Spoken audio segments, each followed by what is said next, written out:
This is the first MacBook Air with a 15-inch screen.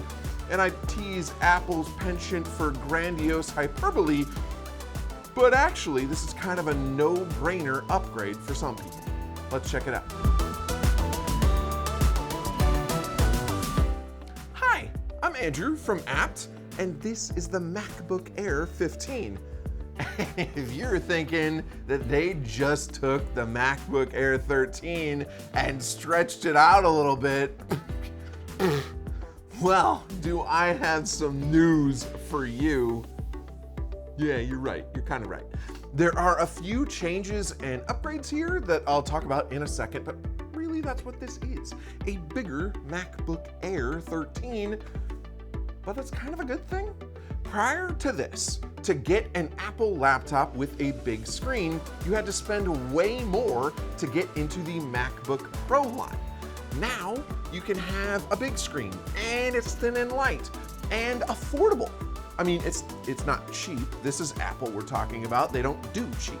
This starts at $1,300, and it goes up as you add RAM and storage, but that's actually only a premium of $100 to $200 over the 13-inch Air, depending on the version, and that really isn't bad. Still, with any laptop, you want to pick two of the following three priorities: price, performance, portability. The Air, unsurprisingly, nails the latter two. Let's get into it. This is, brace yourself, a 15-inch screen. Surprising news to be sure, given the name of the laptop, though it's not 15 even. The older MacBook Airs are, to be exact, 13.6 inches. This is 15.3-inch screen, so plenty of extra real estate. Otherwise, the screen stats are what we'd expect from an Air. The display is liquid retina, meaning you have rounded corners and the naked eye shouldn't be able to see any pixels from a normal viewing distance. You have 500 nits of brightness in here with a 2880 by 1864 resolution with 224 pixels per inch. You also have a roomy 16 by 10 aspect ratio. You're not getting an upgrade to OLED or mini LEDs here, or a nice 120 hertz refresh rate. No. You'll need to spring for a Pro for any of that. The upgrade here is size. This is available in Midnight, which you're looking at.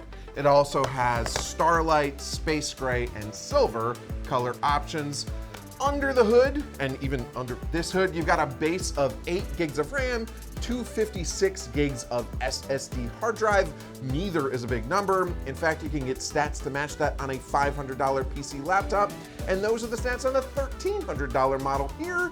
You can pay more and upgrade, and I'd recommend it to an extent if you think you'll need it, since you can't expand internal memory or storage later.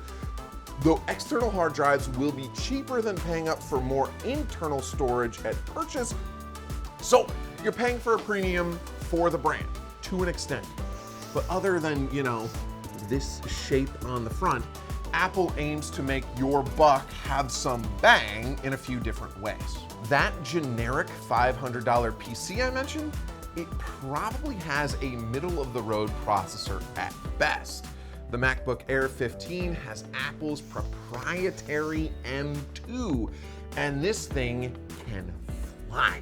It has an 8-core CPU, a 10-core GPU, which is an upgrade from the base-level MacBook 13.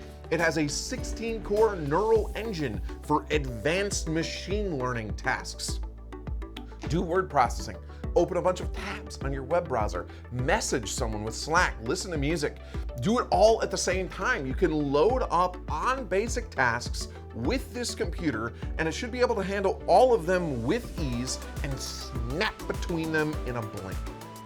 Some PCs are going to be better than this at specializing on certain tasks, and the MacBook Pro is the way to go if you want to do more intense video editing.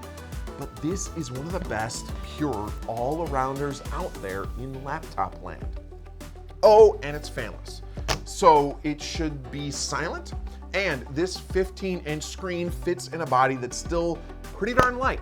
at 3.3 pounds and only 0.45 inches thick. It's also rated to have a nice 18 hours of battery life to easily get you through your day. So plenty of portable performance stats. You can say it's a plethora of portable performance stats. A 1080p camera, a 3-mic array that focuses on voice. It has the bells and the whistles you need. It also has more robust speakers than its 13-inch sibling. It has a 6-speaker sound system this time instead of 4. It's still built in along the seam here. And while comparing, you also have the exact same ports as the 13. You have a MagSafe 2 for charging, 2 Thunderbolt USB-Cs, a headphone jack over on this side, and that's it. So you have all of this extra room on the side now that Apple could have just maybe used to help reduce your standard necessary dongles, or SNDs if you'd like made up acronyms. Back to the good stuff, a backlit Magic Keyboard, ooh, Touch ID, and a roomy Force Touch trackpad. Features, so many features. Yes, a lot of the internals here are by the numbers. Apple isn't rewriting the playbook. They are offering optionality in a popular line. Again, a good thing. And this is a good laptop if you want a highly portable, highly competent mobile machine with a big screen. And if you want to check it out in person, you can come on by app. We have it on display alongside the 13-inch model, so you can ooh and ah directly at the two of them and note the differences, or check it out online, or give us a call and ask questions, or if you're on YouTube, comment below with those questions. Also, please like and subscribe if you would, the little thumbs up button, the bell, you know the drill. Thank you for watching, and happy computing.